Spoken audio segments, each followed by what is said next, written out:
All right, here we are at the cell phone lot at Austin Airport, or ABIA, depending how you want to look at it. 11 miles, 37 minutes. So this is from the EVgo station. 196 watt hours per mile. What? Yes. When I'm stuck in rush hour traffic, yes, it's you're spending time just sitting there. The good news is your energy use is way lower. Okay, whatever. Peace and harmony. All right, so what? Okay, so for the trip, 54 miles so far, used 13 kilowatt hours, and average 233 watt hours per mile. That's pretty amazing. All right, anyway, onward, upward. Any random thoughts? Well, so I found out that EVgo is not actually at Walmart, and I guess, when you look at a map, you think it's right there, and it's not. It's actually just a little less than a mile away. But I mean, whatever. It's not far from that Walmart. Yes, they actually have 4 of the big posts, and they have 2 of the Delta posts or stations, whatever they are. Interesting. None of them said Ray or anybody I know. Okay, they had different names. There were, I think, no, it was a Polestar. So it was a Polestar and a BMW. So the Polestar was already plugged in. The BMW drove in when I was there. Interesting. And of course, as I walked past these EVgo stations or posts, I found there's a supercharger or 2 superchargers here. Yeah, they're version 3 chargers, 8 posts. So wow, I mean, I'm sure I kind of knew it was there somewhere. I've never been in South Austin and looking in any way. Anyway, there you go. So back to random thoughts. So there was a Mustang Mach-E that was in front of me, and I think the tail light treatment. So he's changing lanes. So I guess it was his left turn signal was on. Maybe it was the right. It doesn't matter to you guys. What I'm saying is the bottom half stayed red, the top half turned yellow. That looked pretty nice. I mean, it's hard to get completely excited about just one little feature of a car. So don't get me wrong. I'm not saying, oh, you need to go to Mustang Mach-E because of that. But that looked nice. So if you add everything else together, if it's a buy, at least that part looks good. So there you go. Of course, you do know that they just came down in price. Or at least the low end did. So now it's under $40,000. Yeah. And what? Oh, yeah. I mean, this is not about this, but they just opened, I don't know if opened is the right word, but they just opened the superchargers to the Ford cars today. So some people have already gotten their adapters. Kyle was one of them. So go to Out of Spec Reviews where he reviewed it. Now, since Ford doesn't really tell you how much you're charging at, you don't know. Although I guess with your app you can figure it out. Anyway, whatever. It's not like it with Tesla. When you plug into a supercharger, it tells you what you're pulling or what you're getting. That's how you want to look at it, right? Anyway, there you go. That was awesome news. So, wow, 2 Ford items today. Yeah. Okay, whatever. And then an EVgo sighting, which was, because if I remember right, they're down in the San Marcos outlets, and there's some at the Round Rock outlets. Although the Round Rock outlet looked like it was just a Delta. So the Delta's a short, squatty thing, whereas the ABB, or I forgot the name of the other posts were, which is completely different. But anyway, and it looked like actually Tesla and EVgo were sharing a charger. I'm not a charger, a transformer. I'm not sure if that's what it was, but it kind of looked that way, which was different. I only saw one transformer there. But I gotta admit, I didn't walk all the way over to the other side of the superchargers to look. Oh, but that's not fair. I did actually, and I found that they used to have the bumpers, the little bumpers you put on the road, and that you roll your car up to it and you stop. They had those all pulled out. So that's interesting. So yes, Tesla's going around modifying their stations to give people as much room as possible, knowing that this Ford thing is coming or is here. It is here. That is very exciting to me. Do it. What? No, I'm not going to go buy a Ford just because of that. But I think for those people who are like, but I've always been a Ford person. Now you can buy a Ford, get an EV, and use superchargers. It's a great combination. Assuming that superchargers work well with the Ford, and I know they have been testing them. Because when I took my last trip up to Boston, I saw Fords pulling in to stations, into posts up in New York. You're like, oh, okay, that's curious. Well, I think at the time I was at Magic Dock stations. But, I mean, so Ford's been testing it. Tesla's been testing it. I hope it goes well. I really, it'd be really nice if all those people who made a choice and now are kind of stuck with the result got some benefit out of it. There you go. Onward, upward charge. Okay, folks, here we are at the airport again. Just waiting for my friends. Yep, they just arrived, so I'll be going out to pick them up pretty soon. Anyway, here I am at the cell phone parking lot. Onward, upward. Okay, welcome home. Let's see, this is what? So this is turning on the boggy Ford. Oops. Yep, that's about turning on the boggy Ford. Because we go down that hill and then we come back up. This is the hill just past the apartments where we start going down it. And wow. What? 104. Okay. Bring up trips. Yeah, there we go. All right, so from the airport back to my house, 59 miles, an hour 33 minutes, and 249 watt hours per mile. Total trip, 113 miles, 27 kilowatt hours used, average energy of 242 watt hours per mile. Yes, sir, Bob. And let me tell you, it's it's one thing when you're actually in rush hour traffic, and that's why you're going slow. It's another thing when it's just a group of, say, 6, 7, 8 cars in front of you and covering both lanes when there's only 2 lanes you can be on. And they're going like, well, I don't want to, come on, go. Or, the alternate viewpoint of just pull over to the right. When you're doing 45 in a 55 zone, you are going slow. Right? And if there's nobody in front of you and you're the one doing the 45, you have no business being in the fast lane. None. Now, maybe in 3 miles I won't get over to the left. Okay. But I mean, when you're that much different and you're holding up all the traffic, oh my goodness. Okay. Let me see if I can turn rant mode off. All right, so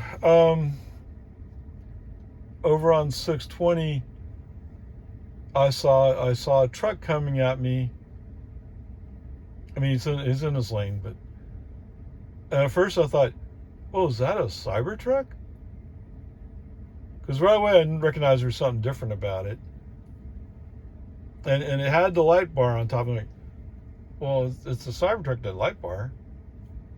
Well, it turns out the Hummer has a light bar too. So as it was passing by, like, oh, that's a Hummer. I mean, I guess the headlights should have given it away, but I mean, I haven't seen all that many Cybertrucks, so it hasn't quite registered, I guess. But I don't know, what can I say? So that was curious. So I mean, and I know that somebody has a Cybertruck around here. I mean, not Cybertruck. Somebody has a Hummer around here. So they're down towards Lake Creek. So it is Lake Creek, Lakeway. Whatever. I mean, it was kind of cool to see it. Although at the same time, I tend to think of Cybertruck as being an almost worthless vehicle to have. Right? I mean, sure, it's a truck, but the energy it uses to move down the road is crazy. But okay, whatever. I mean, for some people, it is something like a Cybertruck or a Hummer that's what they need. And I get it. That's cool. That's awesome. It's just when you realize that the battery pack in a Hummer, I mean, my Tesla Model Y has less than half that battery size. I don't know. Okay, whatever. Peace and Army. Like I said, if you got the money and this is the statement you want to make, go for it, go. I mean, it's just like when they had the gas-powered or diesel-powered Hummers, right? You bought that truck to make a statement about standing out, or you wanted to be unique, right? And then they came out with the Hummer 2 and the Hummer 3, and that kind of watered things down. I think if they just had the Hummer 1, they would have stayed where they were. They would have been top dog. I mean, sooner or later, but anyway, that's part of what happened there. Okay, so there was that. Coming up Anderson Mill, there was I was on the inside lane, and there's a red Tesla. I think it's a Model 3. Anyway, I mean, it's getting dark, so it's kind of hard to tell for sure. But anyway, I'm in the inside lane. I'm slowly but surely kind of creeping up on him. And all of a sudden, I see the turn signal come on from that Model 3. What? Yes. I threw him a right turn signal, immediately switched in behind that car because he's about to jump in front of me. And I didn't want to have to run through him. Well, it turns out, as soon as he saw the flash of my headlights going by, as I switched lanes, that must have woke him up. Yeah. I can only assume they were not aware. It could have been FSD. Because you know FSD does that. He turns on turn signals and says, oh, wait, that's the stupid idea. Let's not do that. Yeah, it's FSD. But anyway, I assume it's a human driver. All right. I don't think a lot of people buy new Teslas and put FSD in them. Right?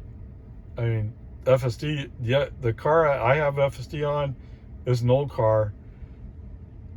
And it had FSD on it when I bought it. So I got it for a relatively low price compared to the $12,000 you'd have to pay now. Okay, whatever. Interestingly enough, it didn't take much longer after that car just disappeared. But you know what? There was another vehicle, for whatever reason, they had their left turn signal on this earlier today, and what they really meant was they're going right. Like, hello? Come on, guys, wake up. Come think of it. I was watching a video and I saw, and this one guy was saying, the more I think about it, the more I wish everybody was driving a Tesla with FSD on it. Every vehicle on the road. All right, that's kind of a lot to ask for. Oh, I see your point. Yes. And that's why you've heard me say something similar to that of, that person was trying to prove that everybody should be in a robo-taxi. And believe me, I'm not in a rush to see robo-taxi take over. I'm used to my individuality. I am an American. If you want to look at it that way, I'm used to my individuality. On the other hand, I drive a Tesla, right? So while there are a group of you go, oh, he's going to crash their grid. Well, what I do to the grid is nowhere near what an ice storm does in Texas or in central Texas, in Austin area. I'm nowhere near pushing the grid to that level. Okay? So, no, I'm not going to crash the grid. Now, if Tesla suddenly shipped out, let's say, 4 million cars, that'd be kind of a problem. But Tesla's been busy building superchargers. Tesla's been busy lining up how to get power out to those superchargers. So, you know who's really working on it? Tesla. Right? So no. Tesla's doing all the work that's needed to build up the grid. Not all at once, but gradually over time. They're building out superchargers, forces the grid to come up to spec, so to speak. Okay, whatever, peace and harmony. All right, boy, where did I go? All right, so anyway, I did run AutoPilot on most of 1431 coming home. It's so nice letting AutoPilot now going through the construction zone in the dark. He's not busy imagining other stuff going on. He's just following the lane, because there's reflective bumps on the left, reflective bumps on the right, and there's drums outside those right side bumps, and that's all he has to deal with, and he can see that. So much better in FSD. Okay, whatever. Peace and harmony. All right, so enough of that ranting and raving. It's just, let me rant just a little bit more. It's so curious, when you're in rush hour traffic, it's easy to understand it. It's just, why?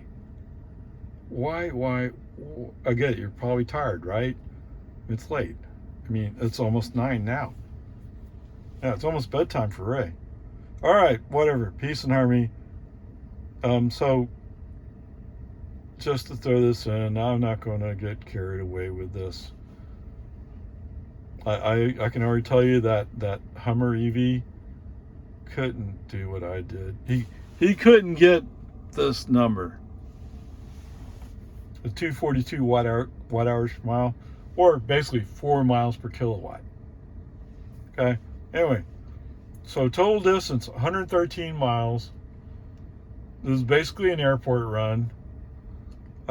27 kilowatts. No,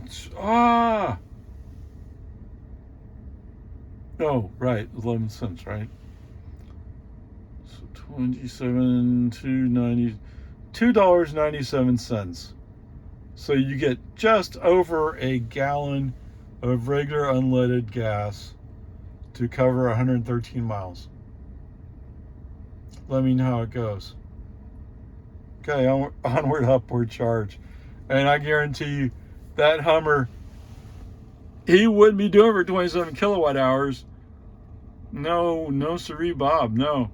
So even if you doubled that to, what is that, 54? Even if you doubled it to 54 kilowatt hours, I think a Hummer would have a hard time getting it done. Okay. I mean, which one was more efficient? The Ford F-150? No.